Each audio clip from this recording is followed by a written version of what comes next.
Hello बच्चों, मैं हूँ आपकी हिंदी टीचर और मेरे क्लास में आप सभी बच्चों का हार्दिक स्वागत है। बच्चों, आज मैं पुनः आप लोगों के समक्ष कवि तुलसीदास जी द्वारा रचित एक पद को लेकर उपस्थित हूँ और यह पद उनके प्रमुख काव्य ग्रंथ विनय पत्रिका से उद्धृत है। तो आज मैं कवि तुलसीदास जी द्वारा रचित विनय के इस पद को हे हरि यह भ्रम की अधिकाई की व्याख्या को प्रस्तुत कर रही हूँ। तो व्याख्या को समझाने से पहले इस पद को मैं पढ़ूंगी, कठिन शब्दों के अर्थ को बताऊंगी, फिर प्रसंग और उसके बाद मैं पंक्ति की व्याख्या करूंगी और अंत में इसका विशेष भी बताऊंगी। तो खूब ध्यान से आरंभ से लेकर अंत तक वीडियो को जरूर देखें। इसके साथ ही साथ मैं आपसे यह भी कहना चाहती हूँ कि जो बच्चे मेरे चैनल पर नए हैं वे चैनल को सब्सक्राइब जरूर कर लें, ताकि आने वाले समय में उन सारे वीडियो का लिंक आपको तुरंत मिल सके जो मेरे चैनल पर अपलोड होंगे।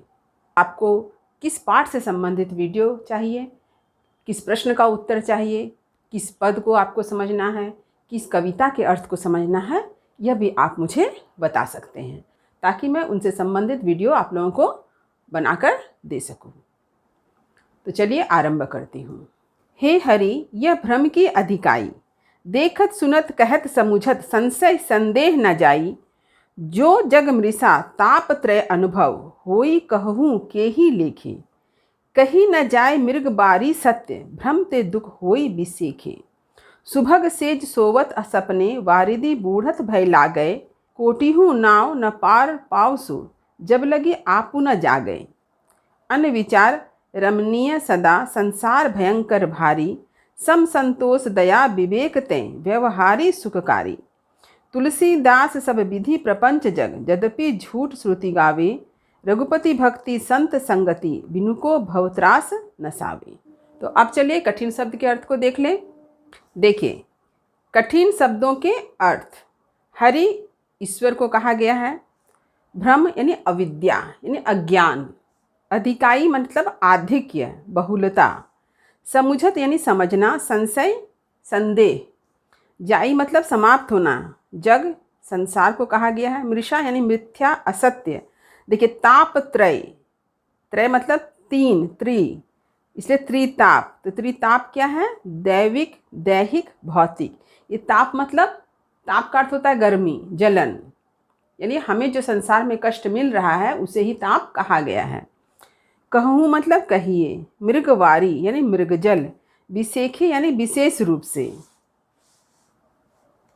सुभग यानी भाग्यवान, सुखी। सेज यानी बिछावन। सोवत यानी सोता हुआ। वारिधि यानी समुद्र। बूढ़त यानी डूबना। कोटिहूँ मतलब करोड़ों। पार अर्थात किनारा। पार का अर्थ उद्धार भी है। पाव यानी पाना। जब लगी यानी जब तक। आपू मतलब स्वयं। अनविचार यानी अज्ञानता। रमणीय यानी सुंदर। भारी मतलब बहुत ज़्यादा। व्यवहारी मतलब सद्व्यवहार। सब विधि यानी सभी प्रकार से। झूठ यानी असत्य। श्रुति अर्थात वेद। भवत्रास यानी संसार के भीषण भय।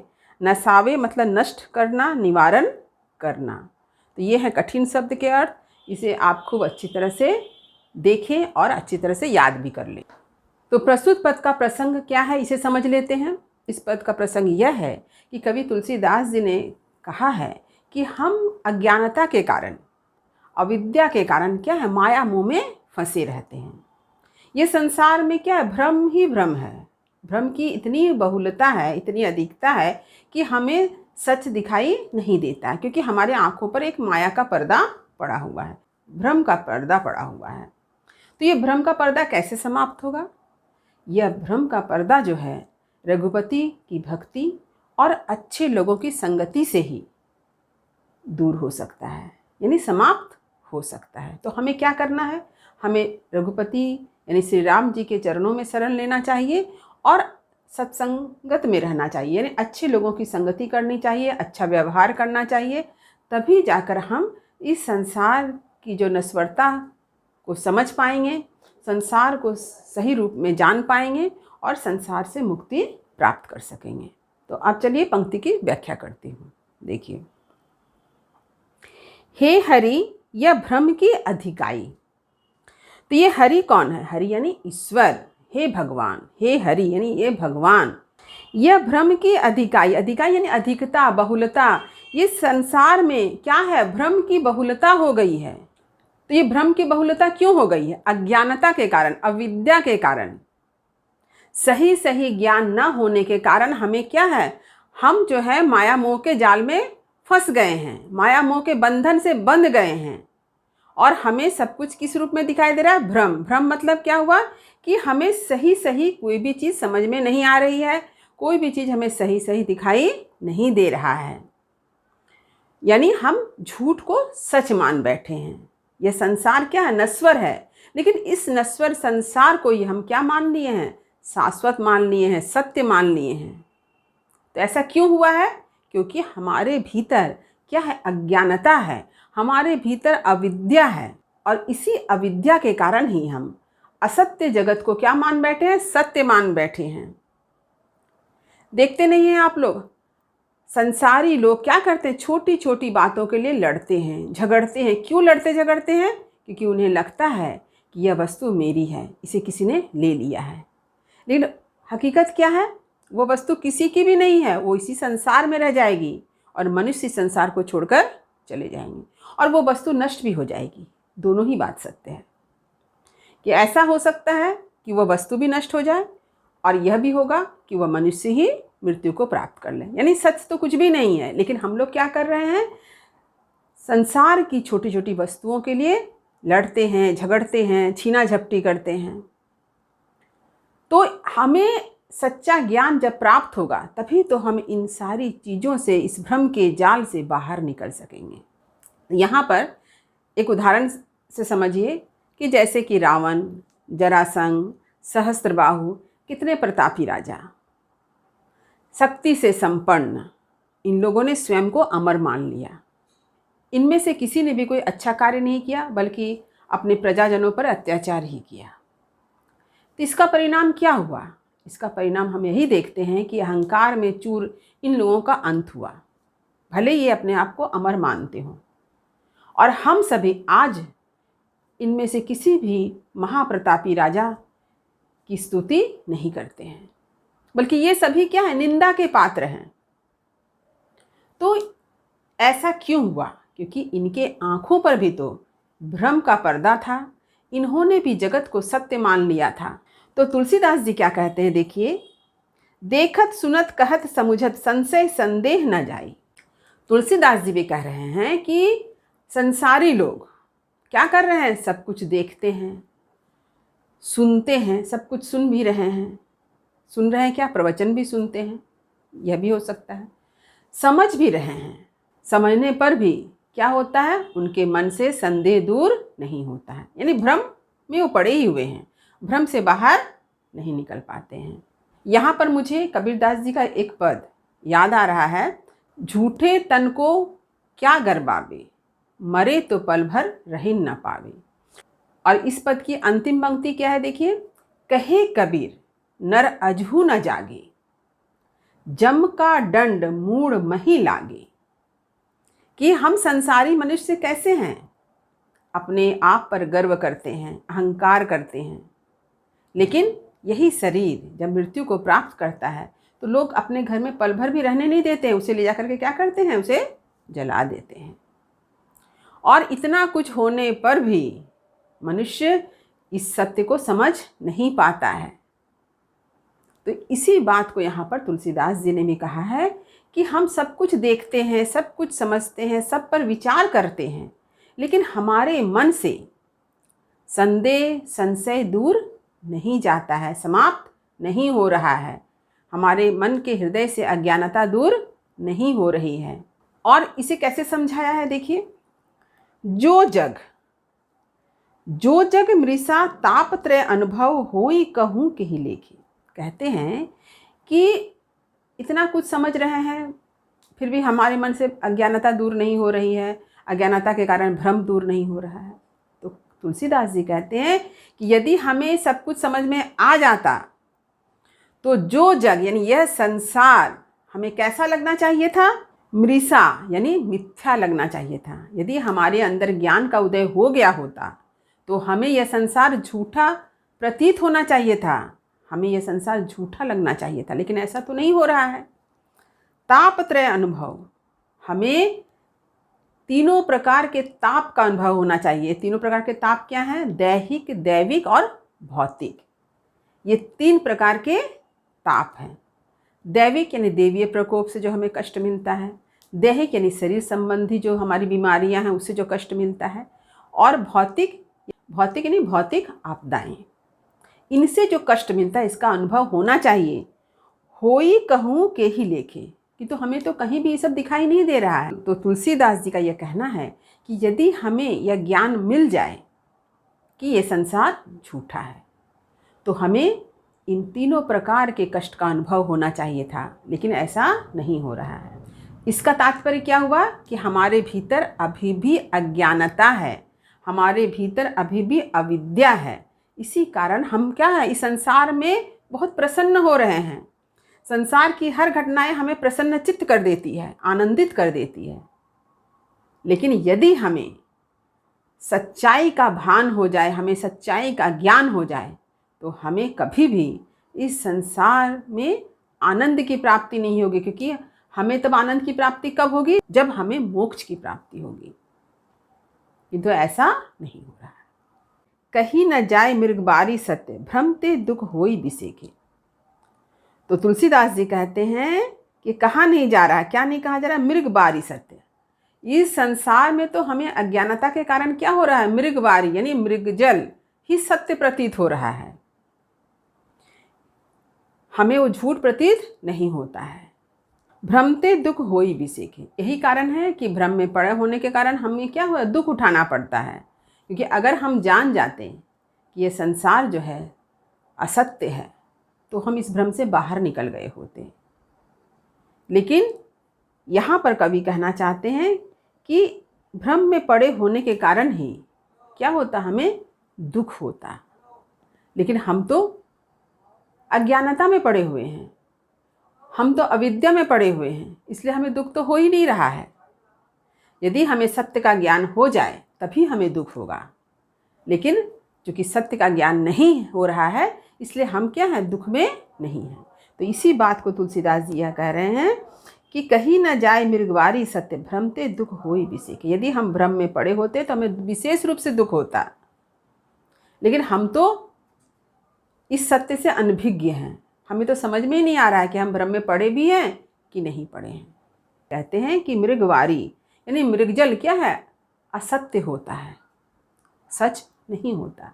लेकिन हम भ्रम में पड़े हुए हैं, तो भ्रम में पड़े होने के कारण हमें क्या हो रहा है? ये मृगबारी सत्य सा दिखाई देता है। तो इसका अर्थ क्या हुआ कि अज्ञानता, अविद्या ही दुख का कारण है। जब अज्ञानता समाप्त हो जाएगी, अविद्या समाप्त हो जाएगी, तो दुख भी समाप्त हो जाएगा। अब देखिए, सुभग सेज सोवत सपने, वारिधि बूढ़त भय लागे। तुलसीदास जी ने एक उदाहरण से फिर समझाया है कि यदि कोई व्यक्ति, सुखी समृद्ध व्यक्ति अगर है, वो क्या कर रहा है? सेज सोवत सपने, सपने में वो क्या देख रहा है कि वो सेज पर सोया हुआ है, वह बिछावन पर सोया हुआ है। और वारिधि बूढ़त भय लागे, और वह वारिधि ने समुद्र में, बूढ़त ने डूब रहा है। कोई व्यक्ति सपने में देख रहा है कि वह सेज पर सोया हुआ ही समुद्र में डूब रहा है, तो उसे क्या होगा? भय लगेगा, वो डरने लगेगा। और उससे क्या होगा? कोटिहु नाव न पार पावसु, जब लगे आपू न जागे। अब उससे बचने के लिए, समुद्र में वो डूब रहा है, इससे बचने के लिए क्या? करोड़ों नाव उसकी सहायता के लिए पहुंच जाए, लेकिन फिर भी उसे पार नहीं पहुंचा सकता है कोई। क्यों नहीं पहुंचा सकता है? क्योंकि वो तो सपने में है।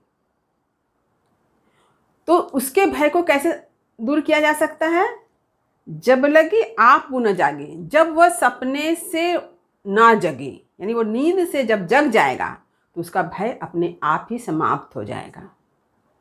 तो नींद में वो सपने देख रहा है, तो नींद से उसका जगना अत्यंत जरूरी है। जब वो नींद से जगेगा तो वह जो सपना देख रहा था कि वो समुद्र में डूब रहा है, वो सब क्या है? झूठ प्रतीत होने लगेगा, और उसका सारा भय समाप्त हो जाएगा। तो नींद में डूबे रहने का अर्थ क्या है? अज्ञानता में रहना, और जगने का अर्थ है ज्ञान का उदय होना।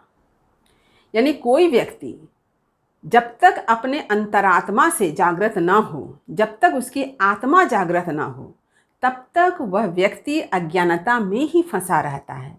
तो सबसे ज़रूरी क्या है? अंतःकरण का जागृत होना।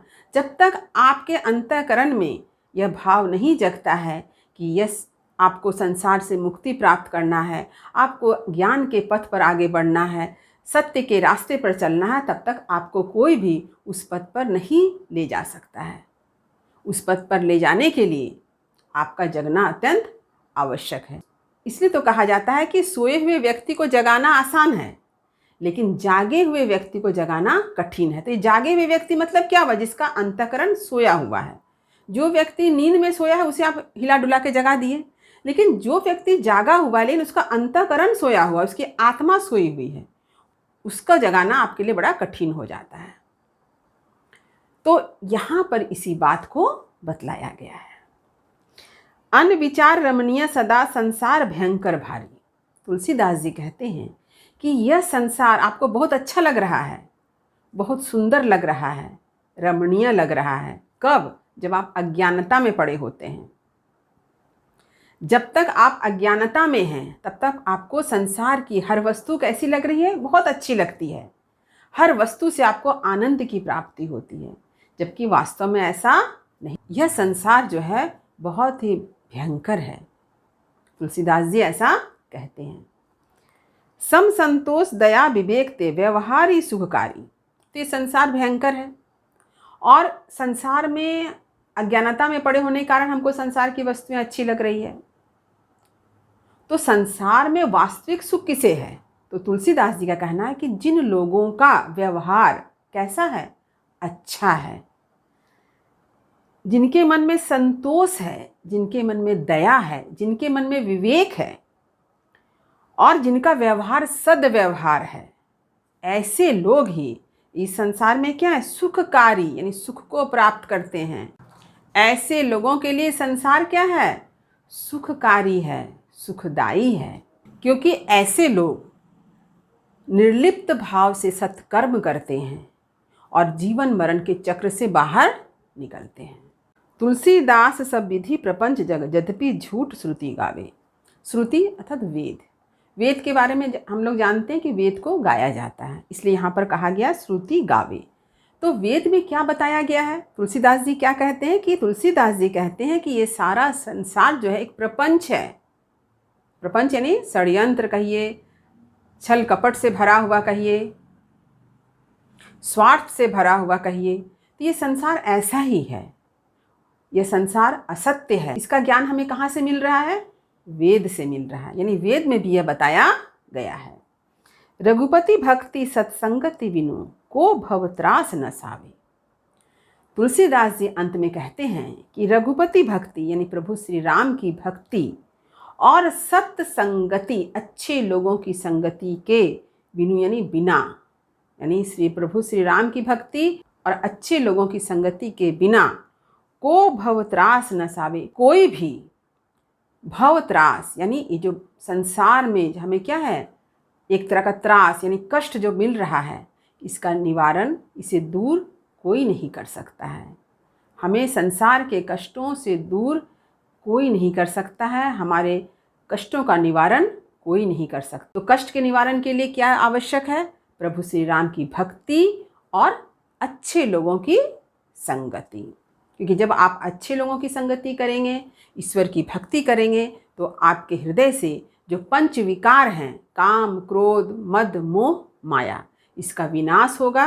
और जब इसका विनाश हो जाएगा तो आप सत्कर्म करेंगे और सत्कर्म करते हुए जन्म मरण के चक्र से बाहर निकल सकेंगे और संसार को भी एक रास्ता दिखा सकेंगे मोक्ष का। तो यह है इस पद का अर्थ कि संसार जो है भ्रम से भरा हुआ है, लेकिन इस भ्रम से दूर होने के लिए हमें प्रभु श्री राम की भक्ति अपनानी होगी और अच्छे लोगों की संगति करनी होगी। तो अब चलिए इस पद का मैं विशेष बता दूं।